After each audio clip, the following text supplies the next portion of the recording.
Hello, my name is Annie, and today I'm making popper tamales. My own recipe that I've used for several years.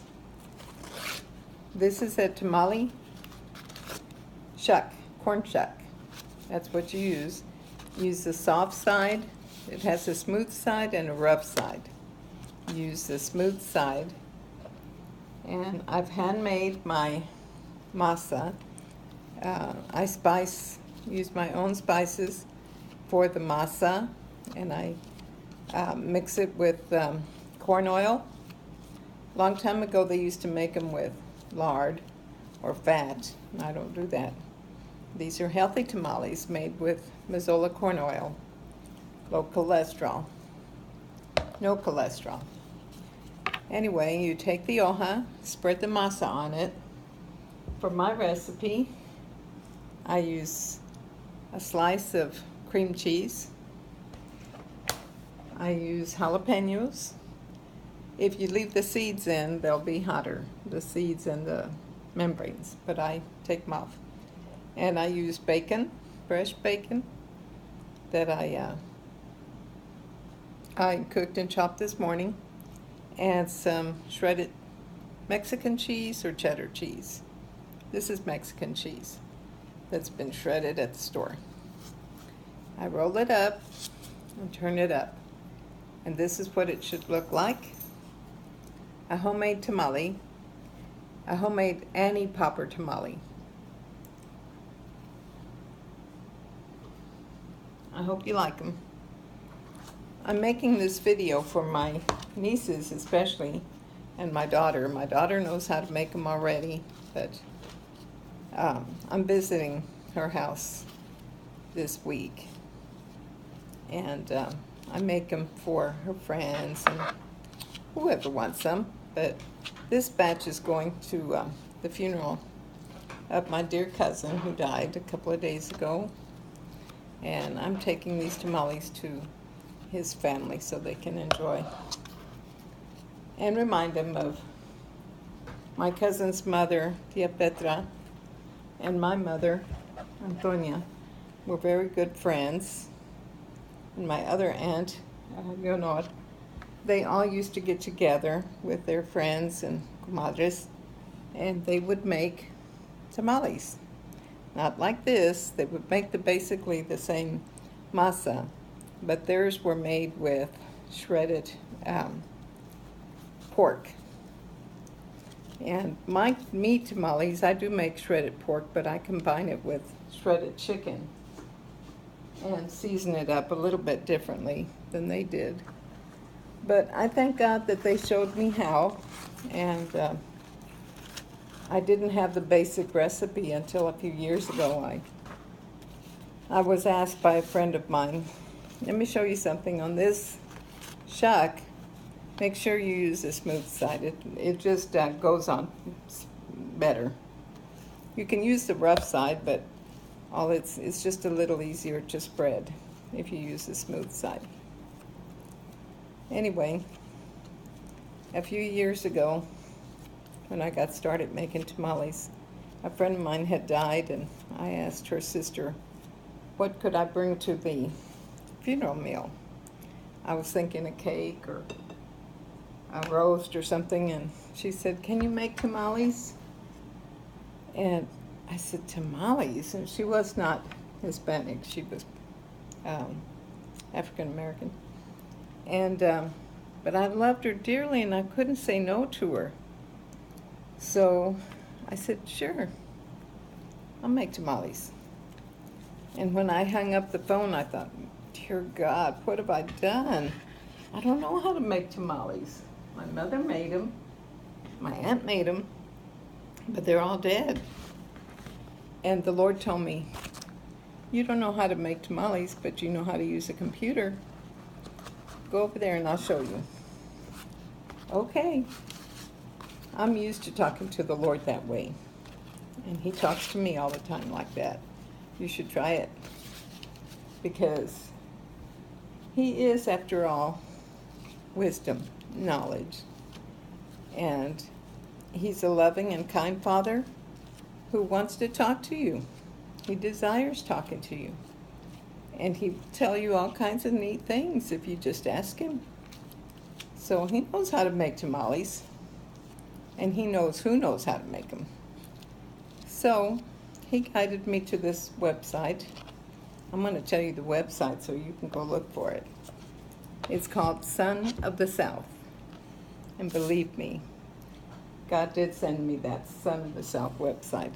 I have talked to the man since then and told him how the Lord used that website to teach me how to make tamales. It's step by step.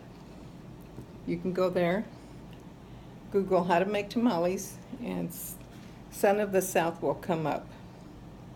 He has pictures, step-by-step directions, and even a grocery shopping list. And he won't show you how to make these. He'll show you how to make the masa and the filling for meat tamales, which was wonderful to me that time.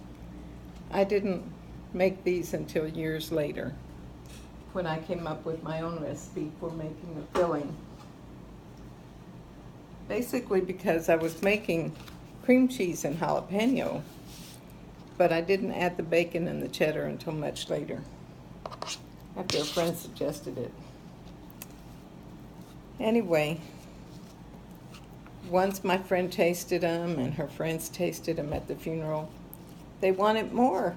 They said they were the best tamales they'd ever eaten. I said, well, I can't take the credit for it. It was the Lord. And I still give God the credit. He showed me how to make tamales. And he'll show you too. That website says, your life is going to change. People will love your tamales, and you'll be the queen of the tamales. And they will watch your tamales more than anything. And I believe the Lord will do that. You ask him.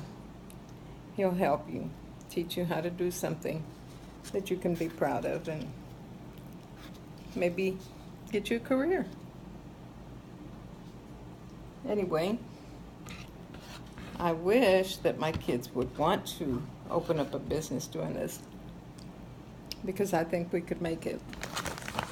Someday when I'm gone, maybe my nieces and nephews or my children will want to have a tamale company and showcase my tamales someday. Anyway,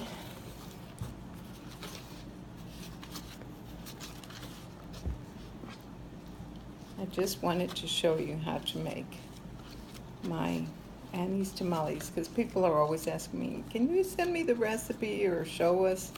I like to go and show people how to make them, because I don't want this art to die. And I think if God gives you a gift, you should share it with everybody.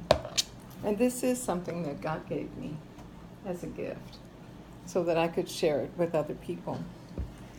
And I have taught classes at the college on how to make tamales. And I have gone to help people do fundraisers when they want to raise money,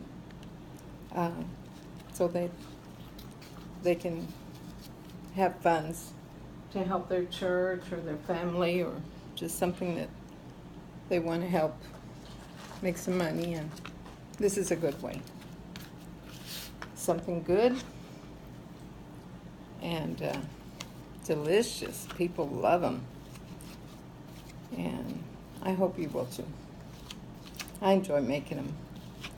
And I enjoy giving God the glory for his gift. So, let's see. I think I've got about a dozen made. Really, the prep work is what takes time. Cutting up the jalapeno and the bacon, cooking it up and cutting it up. Making the masa doesn't take long. And it's so easy. You take 8 cups of maseca, the harina that you use for making tortillas or tamales, and put it in a large bowl like this one or something else. At home I have a great big pot. But to the 8 cups of maseca, you would use 2 cups of corn oil, Mazola corn oil. I recommend you use that one. And then you add 3 tablespoons each of garlic powder, not garlic salt, garlic powder, and chili powder, 3 tablespoons, paprika, 3 tablespoons, and 1 tablespoon of comino, and 3 tablespoons of salt. Now, if you're watching your salt content, which my husband and I are, I use a little bit less than that. I use maybe 2 tablespoons, but the recipe calls for 3. So it's 3 of everything, unless you're watching your salt content, and 1 of comino. Don't forget that, because if you put too much comino, it won't taste the same. And that's foolproof. This is a delicious. You have to start out with the masa that tastes good. So you put the spices in your flour, and you put 2 quarts or 8 cups of water. So it's 1 cup of water per 1 cup of masa that you use. Just remember that. And then you just use your hands to make it up. It should resemble soft peanut butter. It resembles soft peanut butter. That way it's easy to spread. And once you get them made, you put your tamales in the pot. Now at home I use a big pot. This is a small one for my daughter. And that's just the size she wanted to use. But it's a good one because you can make some in a hurry and have them ready for supper. If you're going out to eat with someone and you have to make something. If you keep bacon already chopped up like that and jalapeños already chopped up, you can come home and make it's just like making cookie dough. 8 cups of flour and oil and spices, your water, and mix it up. And you're ready to go. Buy the cream cheese and cut it up. That's no problem. I better put masa on here before I put that cream cheese. My husband Frank is at home. I just spoke to him a little while ago. He wasn't able to come on this trip with me, but I miss him terribly because usually he's right there to help me. And that's another thing I thank God for. When you pray and ask God for a good husband or a good wife, He'll send you what you need. He sent me a wonderful husband named Frank Leos. And after my divorce, which I've had some bad marriages, but I thank God when He sent me Frank. He sent me the best. I love you, honey. And I miss you. I wish you were here. But I know you can't today. Anyway, now if your hoja is too wide for 1 tamale, but not wide enough for 2, what you do is take off the ends. It should be about this size. I hope you can see that.